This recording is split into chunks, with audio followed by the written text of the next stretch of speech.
Every time you find me, you creep behind me. I scream in silence. And though I try to keep my cool and see it through, when I breathe, it's violent. I haven't been the same, won't speak your name, so those won't know you. And as I try to heal and say you're not real, you're like, here, I'll show you. You make the room spin, the air thin, as I push through to the edge. Chills down my spine every time I ask myself, is this the end? A barrel to the temple. It's a mental picture I'm given. As I'm told you're not enough, you won't find God the way you're sinning. Now, is this true? What should I do? Should I just give it up? Sipping the lies, I will always rise high from the devil's cup. So those around me, when they found me on the ground, they don't know what's inside me. They look at me, and then they turn and look happy and say, oh, it's just anxiety. If you only knew how deep the just is, you would know that there's no just this. And the way one can make others feel in each moment, you realize there's just no justice. There's just this bottle of pills that'll make me feel like I need to hand over control, turn off my mind, and become robotic and just do what I'm told. You see, I'm not against the meds. I'm just up against the fence. Because I know that there's no other way. I've always knew that there was freedom, but I'm just too dumb to be free from all the lies that they say. For too long, I've been an audience to my anxiety. I've allowed it to find itself residence nice and comfy inside me. Without even realize, it has taught me that I've sown it. Because every time I talk about it, I say my anxiety, just like I own it. What about my peace that I've exchanged for pieces? What about my joy? What about my love? What about my Jesus? What about my truth? What about the truth? What about God? I mean, they call this an altar, a place to sacrifice my burdens. Then why do I leave it empty a lot? Why do I choose to carry on the things that God says that I'm free from? If I can't even find my healing, then do I really believe in the kingdom? See, all the enemy wants to do is accuse because his tactics are abusive. And the moment that I listen, I deem my faith as useless. But Jesus has shown me that there are tools that he has used to give me. The enemy has nothing new. He just tries to use these tools to enslave me. You see, I don't need healing. I need revealing. I need revelations. Because through his wisdom, I see that anxiety wasn't a curse. I was just misusing another tool that he gave us. All that he made us in his image, we are his people. And though the enemy may try to steal, kill, and destroy, God will always turn all to good, even what was meant for evil. Thank you.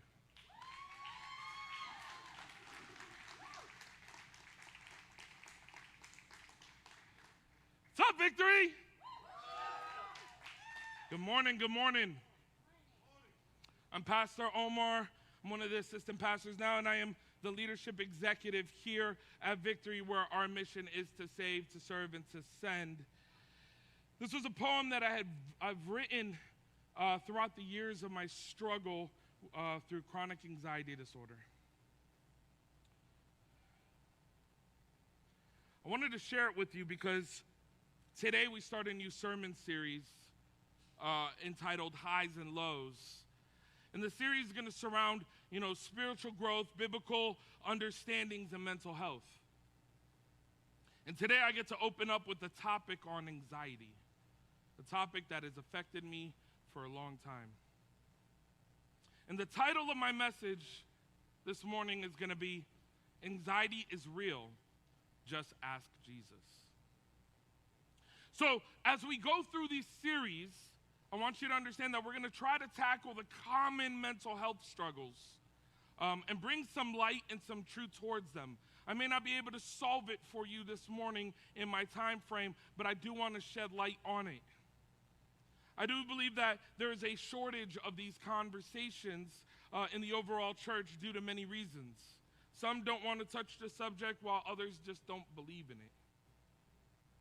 So it is an honor to be a part of a church who understands that mental illness is real and that mental health is important.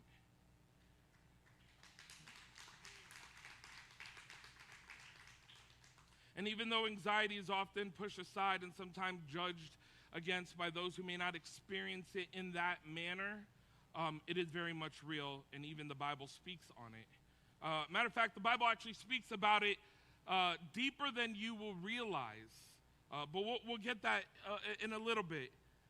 I think we need to start with what anxiety is, and I always like to start in a worldly view of it, because that's where I came from, that's where you came from, and that's where we defined a lot of things. So what is anxiety? So I found when we look at the definition of anxiety, the first thing that I realized that I thought kind of stood out to me is that it is considered a noun. And I thought that that's important because anxiety is not a description of an emotion, okay? Anxiety is a real thing, okay? And those that have had anxiety attacks and panic attacks know how physical this can be. And so moving into it, I have 3 definitions that I pulled into, and it's pretty interesting how different, though the same, but how different they are. And so we'll just jump right in. The first one is a feeling of worry, nervousness, or unease, typically about an imminent event or something with an uncertain outcome. I think this is the general sense of what people perceive anxiety as. The second one, I think a lot of people actually miss, and though it does speak about an unease aspect of it, I thought it was pretty interesting. The second one is a desire to do something, typically accompanied by unease, but it says typically. It doesn't say every single time, and we'll get into that. But the third one is the psychiatric description of it, and I think this is the one that people have tied to it the most. It's a mental condition characterized by excessive apprehensiveness about real or perceived threats, typically leading to avoidance behavior, and often to physical symptoms such as increased heart rate and muscle tension. And what I see here is that we have multiple variations of actually what anxiety is. And I see its original intent in these descriptions, though I believe it's been missed. Even by me for a long, long time. But its original intent, the original design, and the more we dig into it, we'll see it, is that it's a desire to do something. And that has become manipulated into what we know anxiety today. Now, when I say manipulated, I don't mean that just the definition has been manipulated. I mean the way that our body reacts to it has actually been manipulated, and it has become a mental condition. The first thing I want to clear up is that the devil has never and will never create something new. Okay? Only God can create new things.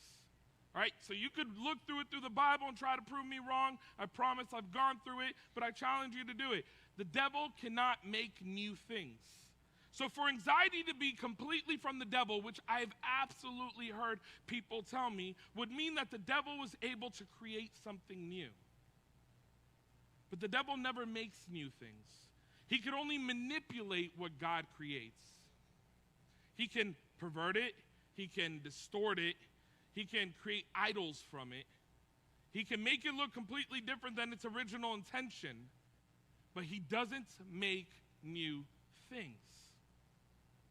Let's take the original fall as the example with Adam and Eve. He didn't create the tree or the fruit. He manipulated the perception of partaking in the action of eating it. So when it came to anxiety, he didn't create its existence. He has manipulated its symptoms and our perception of it, how we compute it, how we handle it, how it's processed in our minds. He does this with many emotional states of mind. By taking advantage, and I want you to hear this, he's taking advantage of the original sin and the consequences from it. So let's go back to the garden for a second. What was our original role in the garden? I'm going to teach a little bit here. In Genesis 2, chapter 2, verse 15, it says, the Lord God then took the man and settled him in the Garden of Eden to cultivate and care for it. What's interesting is that in the Hebrew translations of cultivate and care, and actually if you go into other translations, which I probably should have just used, the care is used the word keep. If you translate this in the original context of the Bible, cultivate is avad, and keep is shamar. And what's cool about this and interesting is that they actually carry multiple meanings. And they can absolutely be translated into worship and obey. And I believe that God's language is so in depth, and him speaking to Adam directly, he's speaking to man directly, it's so in depth that he gave him guidance to rule over the land while staying in worship with God. And I mean, if you read the Bible and you go through it, you absolutely see that worship is a design that we were originally created for, but it was also to rule over the land that God has given us. And so we were created to rule and worship. I mean, some would say better, to be fruitful and worship. Regardless, there's something that we weren't created for that happened during this time. See, we were never created to carry the weight of the knowledge of good and evil. I want you guys to hear this. The knowledge isn't bad, okay? But we just were not built to carry it. I believe that this, and this is my personal theory, okay? So don't come at me with a pitchfork, all right?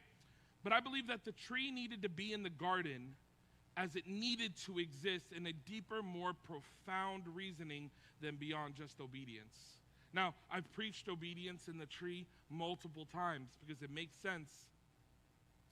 But the one thing I want us to understand is that we don't understand the design from God, okay? And the requirements that are needed in order to put in place for things to exist. Think about it. As a creator, as an architect, to our existence, the more we even study science, the more we get into the periodic table, the more we go into those things, we realize that some things have to exist in order for others to. And so we see this, and this law lives and exists. We call it science, but it is the law of existence.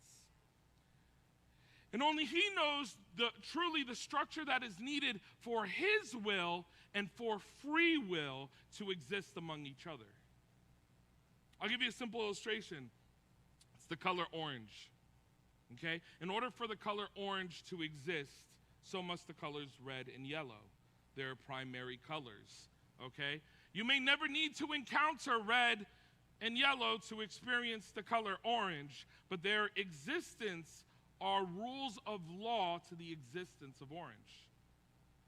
They're primary colors, they're primary laws and needed for us to experience orange. Why? I don't know, ask God. Figure that out with him, okay? But it's true.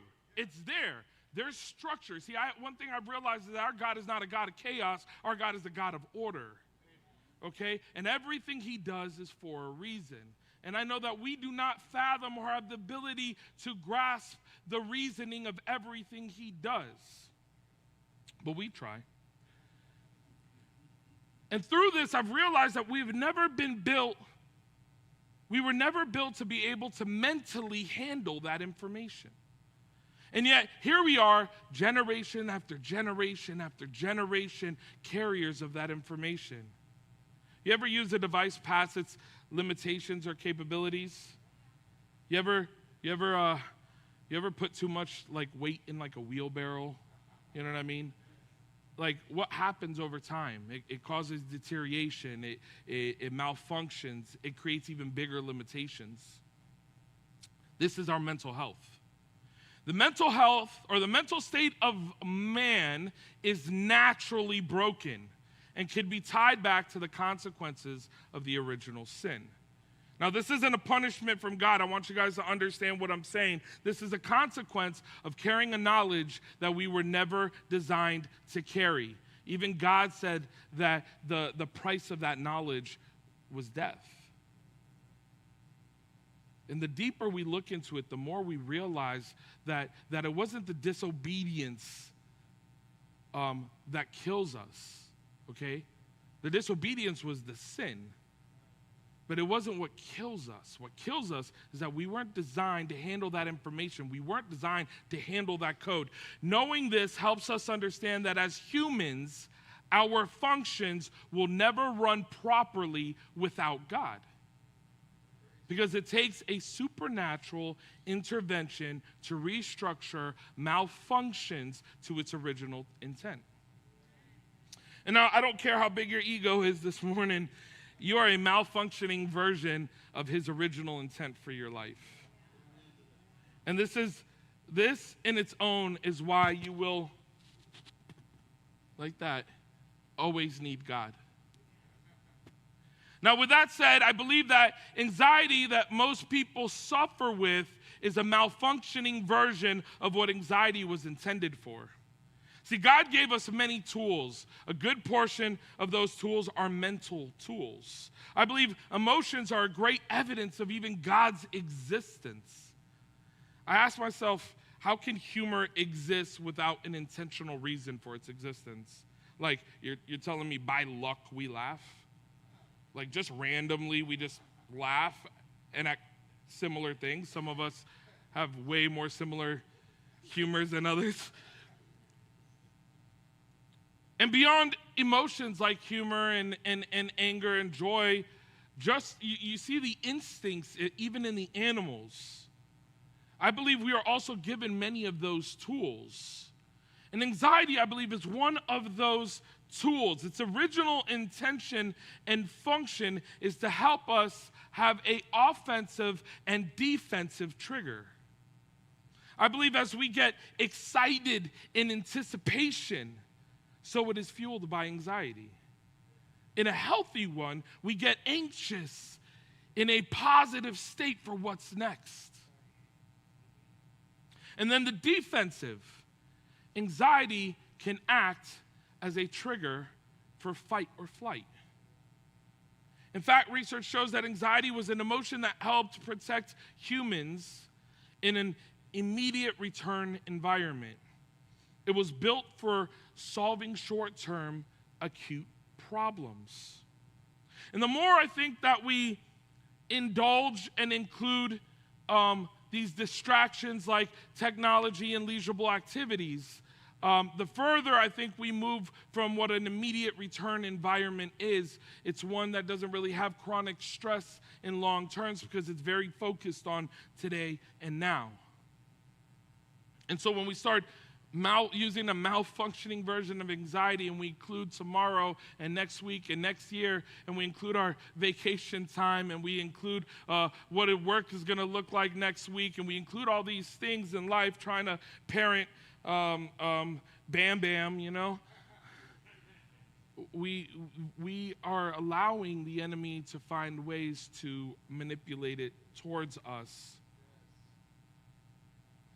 Anxiety in its original intention was meant to help us feel, hear me, it was help us feel like there's something that we need to move towards or away from. That's what it was built for. Just because something is designed to make us feel slightly uncomfortable doesn't mean that it's a negative thing. I mean, let's look at conviction. It only becomes negative when it's manipulated against us. Anxiety is real. Just ask Jesus. I mean, Jesus experienced anxiety, right? Nah, no way. Jesus is God. Jesus didn't suffer. No, I mean, well, he did suffer. He sure suffered. Oof. Oof. Oh man, he bled. He bared our stripes. Yeah, no, Jesus suffered. Okay. Well, Jesus wasn't tempted, right? Oh, no, he was. He didn't give in to the temptation, but to think that the temptation wasn't appealing to him is a joke. Why else would it mention to us that Jesus was starving, but to emphasize the struggle of the temptation ahead? Just for the mere fact that Jesus didn't go to the devil, laugh in his face, and tell him to kick rocks, but that he needed to depend on the recital of Scripture is the display of how relevant that temptation was. Jesus didn't struggle, though. Come on, we know that, right?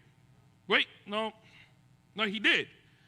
The difference is that Jesus knew how to turn to the Father in the midst of his struggles, but be an example of a leadership to his disciples. Let me tell you, I think one of the most toxic perceptions as a Christian is when we picture Jesus' time on earth as Jesus the superhero. When we picture Jesus as Jesus the invincible, I mean, he is invincible, okay, to an extent, all right? He is God, all right? But Jesus, we picture him Jesus the giant, right? And seriously, we tend to put Jesus in the same position as Goliath than we do as David. We tend to picture Jesus on earth as this untouchable giant pounding his chest who feared nothing and ruled in confidence and stature and everything. But let me tell you, the more I read on Jesus and his time on earth, I realize Jesus was a David. See, Jesus knew what he was called to do. Jesus had faith in the results. Jesus knew the Father. But to think for a second that David was not scared facing the giants puts David in an unrealistic position. And Jesus knew that. Jesus knew, just as David, Jesus knew what he was called to do. More than David, Jesus knew from the get-go, okay? Jesus knew his Father. They are one of the same. Listen to what I'm saying, okay? But to think that the action ahead of him did not bring any type of fear is to remove the human position of Jesus. Jesus is 100% God. Always was, always will be, okay? Even on earth. But to take away the 100% human side of him is to remove the reverence and love from his sacrifice. Okay? Jesus absolutely, hear me out, fulfilled the cost of the sacrifice being 100% man. That means he wasn't assisted supernaturally in his sacrifice. Okay? He suffered and he struggled through the entirety of his sacrifice, even though he knew he was going to do it. We can't take that away from him. So let's finish this study in the Garden of Gethsemane, and I'm going to probably butcher that name, but it's all good. And I'm going to give you context to where we're at here, and Bible scholars, Matthew 26, and we're going to go through 36 through 46. But let me give you context real quick where we're at. Jesus already was baptized. He received the Holy Spirit. He already went into fasting. He was tempted by the devil. He performed many, many miracles. He had the Last Supper. He explained what was next. And then he went to the garden to pray with some of his boys. Okay? And we see that this is actually a common garden that he would go to, because even Judas knew where he was going to be. So this is a common place. He's going to the common place, and this is important for understanding anxiety. He went to the common place where he sought the Father. Okay? And as we see Jesus in the moment of anxiety, we're going to read it through Matthew's, and then there is a verse in Luke that I'll throw in there, and we'll get to it. But let's start off in 36. Then Jesus came with them to a place called Gethsemane, and I'm sure, just don't come at me, and said to his disciples, "Sit here while I go over there and pray." And let me tell you something. We normally read this line as Jesus the conqueror, and so we sit here and we say, "Sit here while I go there and pray." But that's as we see, that's not how he's saying this at all. See, it says, it will continue, "And he took with him Peter and the two sons of Zebedee and began to be grieved and distressed. Then he said to them, 'My soul is deeply grieved to the point of death.'" So let's read that first one back again. sit here while I go there and pray. He has the struggle already there. All right? And so he goes through and he tells them, my soul is deeply grieved to the point of death.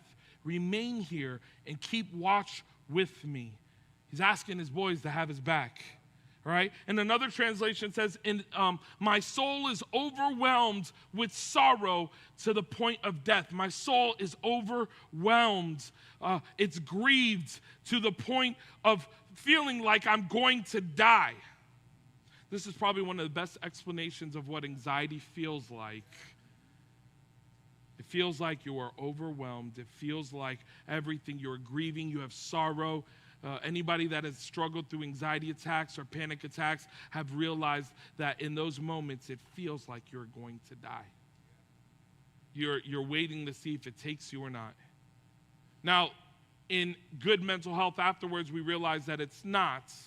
Anxiety is not going to kill you, but it makes you think that it is. And so this is probably one of the best explanations I've seen in the Bible ever in the description of anxiety, or even anybody tell me what it feels like. It proceeded out of the mouth of Jesus. And then we read through 39, it says, he went a little beyond them and fell on his face and prayed. Let's stop before the end. He is explaining how he is feeling, and that he went a little beyond them and he fell on his face. It already explained that he is overwhelmed. It already explains that to the point of death.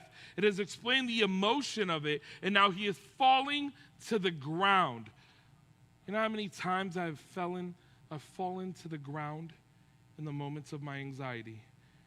The difference is, in this situation, the only thing he can do is pray. And what does he pray? He says, my Father, if it is possible, let this cup pass from me.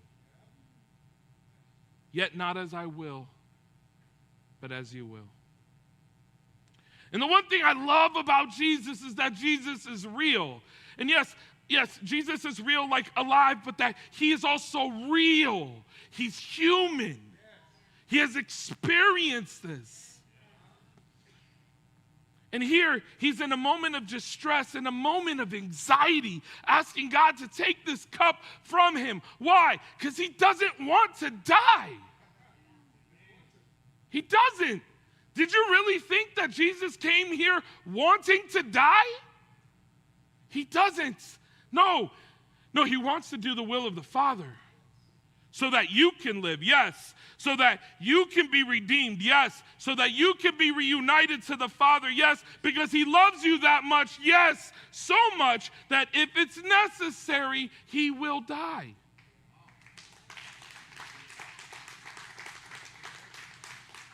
But that doesn't mean that he wanted to. That doesn't mean that the fear of the pain and suffering didn't exist. We need to stop robbing Jesus from the depth of his sacrifice. This was not easy for him. To die for you was easy, but to die was not easy. So here he is, pleading, but still willing. A lot of times we're pleading and not quite willing. But here he is, he's pleading, but always still willing. He is asking God, please, these people don't even like me. And I'm going to die for them. But if it has to be done, I will, because I love them. They ain't got to love me, but I love them. And during this time, as he's going through his moment, what's the one thing when anyone is going through like an anxiety attack that they really want from the people they love? To be there and have their back, right? But let's be real. These are the moments we feel the most alone. Do we not? Verse 40. And he came to the disciples and found them sleeping. And he said to Peter, so you men could not keep watch with me for 1 hour? For 1 hour? You couldn't have had my back for 1 hour? watching and praying that you may not enter into temptation. The spirit is willing, but the flesh is weak. And he went away again a second time, and he prayed, saying, my Father, if this cannot pass away unless I drink it, your will be done. Now, is this the same prayer as the last one? No, it's actually a little bit different. See, last time he asked the Father if it could pass this time, if it could pass, and this time he stated, if it can't pass, then that's okay. The first time, if it could pass, if it can't, okay, I got it. But this time he just went immediately to it and said, God, if it can't pass, that's okay. Your will be done. See, I want you guys to understand in this moment, because a lot of times Jesus would go and seek from the Father. He was human, okay? I know he's God. I know he was part of the Trinity, but he was human, and he'd seek from the Father. But here, Jesus isn't spending time learning about his fate. Follow with me. This isn't Jesus growing in wisdom, okay? This isn't Jesus trying to learn what God's will was. He knew what God's will was. He is coming to terms with it. See, there's a difference between knowing something and coming to terms with it, okay? Coming to terms with it is a physical, it's an emotional, it's a mental state. I'll give you an example. I knew that I was going to preach way before I'm here this morning. But the closer I get to it, the more I have to come to terms with it. The more the nerves work in me, the more I have to seek God on the subject, the more anxiety builds up and anticipation up into the moment that I'm here. And then when I'm done and I crash and take my Sunday nap. And what we're witnessing is Jesus' human process of coming to terms with what is going to happen. We see the question from if it could pass change to since it can't pass. But the one thing that doesn't change is God's will be done.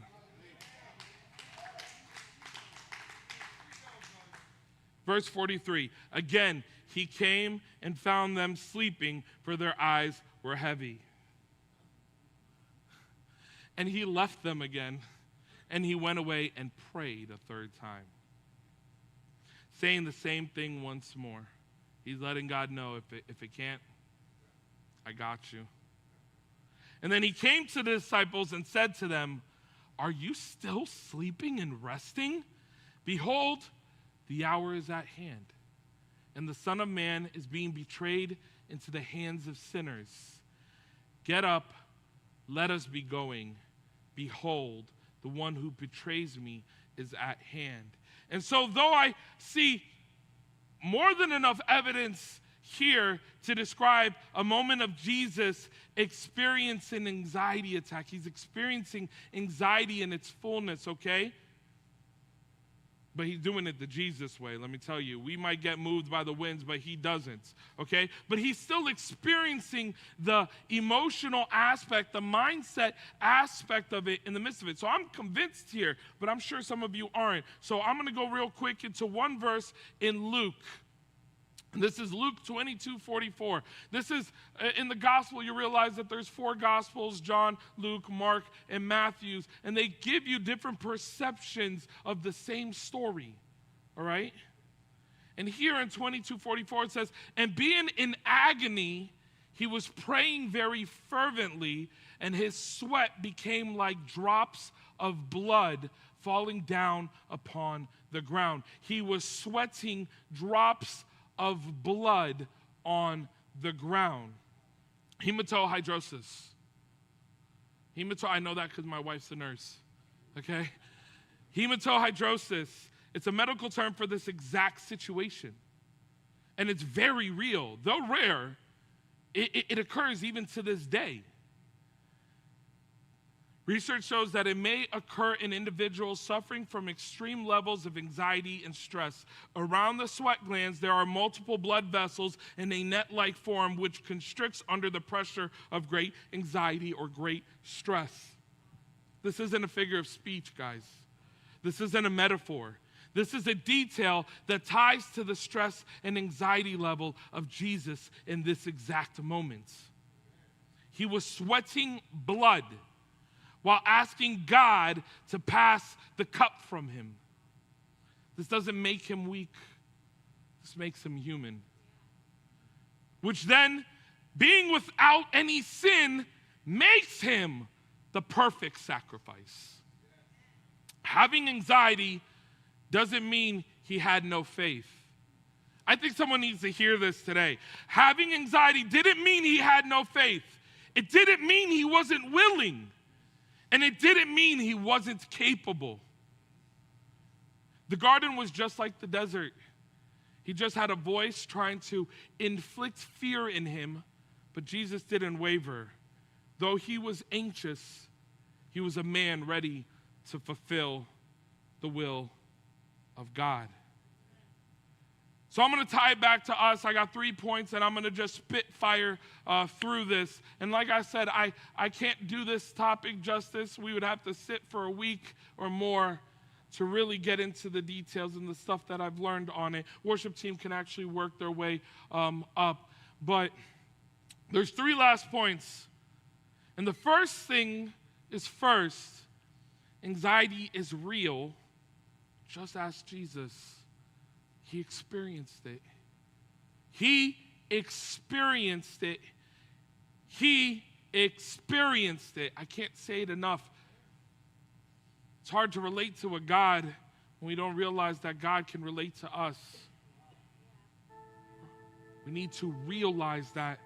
The second is that in the moment of your anxiety, let me not make you own it, okay? In the moment of anxiety, I want you to picture this, because I know we're told that Jesus is with us, and he is.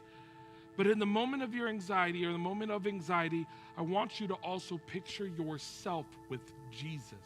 Picture yourself in the moments with Jesus, in the moments he was experiencing it.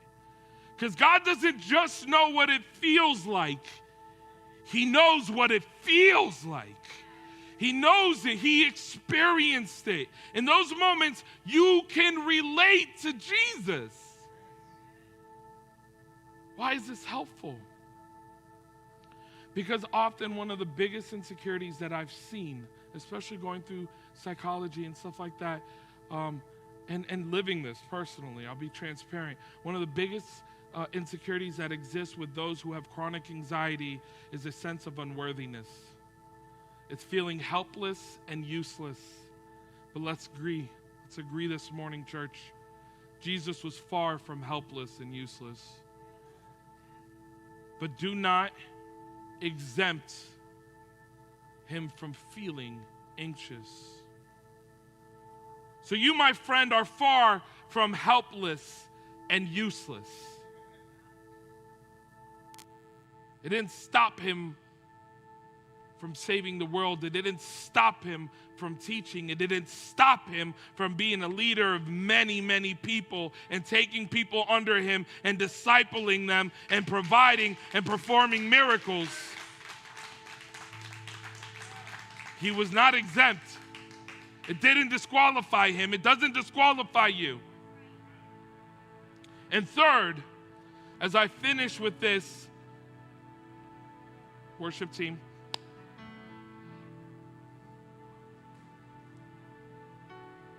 how do we control our anxiety? Or how do we control anxiety? Notice I say control and not get rid of. And this is why I think I failed for so long, for so much, because I've spent so many years trying to get rid of anxiety, and it wasn't designed to be removed. So how do we control it? Well, we follow what the Bible says and how Jesus shows us. He shows us through prayer. He shows us that he drew near to God. He went to his common place. He went to the place where he can be intimate with the Father. He talked to his boys. He said, have my back, but he didn't depend on his boys. He depended on the Father. He went over to the garden. He spent his time with the Father. He asked God for the thing that was triggering him to be removed, but also finished with, not my will, but yours. He came back to pray again. allowing his mindset to conform more and more to the Father's will. Whatever is giving you anxiety might be there for a reason, okay? You got to trust God and seek God for why is there a trigger in that moment. And I said this before and I will say it again. God is not going to deliver you from something. God sees that it's more beneficial to deliver you through it. And we see that he came back again and prayed. We're talking about the Savior, the Lord of Lords, the King of Kings. And he came back a third time to pray again. Same thing. Your will, Father. Your will, Father. Your will, Father. And then what? Did we miss it? We see his whole demeanor change. First, he enters, falling in his face, sweating blood, asking God to take the cup. But in the end, by seeking the Father over and over, he comes to terms, process through it, and he was willing to take it head on. You see it in verse 45, 46. Then he came to the disciples and said to them, are you still sleeping and resting? Behold, now he's taking charge. Behold, the hour is at hand, and the Son of Man is being betrayed into the hands of sinners. Get up. His boys should be telling him to get up. He's telling his boys, get up, let us be going. Behold, the one who betrays me is at hand. He knows God is in control, as long as he surrenders personal will for the will of the Father. So what am I saying? I'm saying that you're not weird. I mean, you probably are. But you're not alone. And you can gain control. The more you seek God, especially in these moments, the more you give him the ability for his will to be done. It is in our weakness that he is strong, right? So why do we exempt moments of anxiety from being a place where God can move? Draw near, pray, draw near again, pray again. Do not fear anxiety. God doesn't want us to be anxious, but sometimes being anxious is a great alarm, reminding us that maybe we need to be in his presence so that we can be transformed by the renewing of our mind. I would like you guys to bow your heads and close your eyes. I not only believe that many people have disqualified themselves from leadership due to anxiety and to mental health and mental illnesses and struggles, but that people are in this very room who have disqualified themselves from even feeling loved by God. Feeling useless, feeling unseen. I believe many people feel too broken to be noticed. Let me tell you, God is not only with you, God experienced it before you so he could understand exactly how you feel. And not just understand, because God is a God of wisdom and knows everything, but God experienced it so that he can feel what you feel, especially right now. And I know I'm talking to somebody. If it's myself, that's fine. But someone here has been pulled on feeling these emotions, feeling useless, feeling weak, feeling unnoticed, feeling unworthy, which our flesh may say,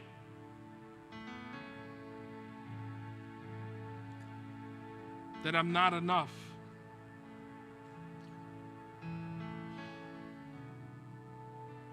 Let me tell you, your heart led you here this moment and this morning for a reason. Because God wants to tell you how relevant you are. And so I want to speak to the congregation. I want to speak to everybody in this building right now. That some of you haven't chosen bad things, but have felt like a bad thing. And that is what caused you to not have a relationship with God, or you haven't talked to God in a while, or you've never given him a chance. I grew up that guy.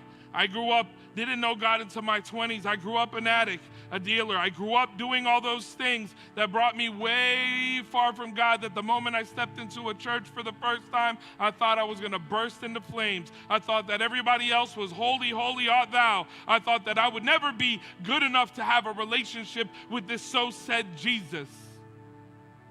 But let me tell you that Jesus loved you so much that he wasn't just willing to die for you, he was willing to suffer through it too.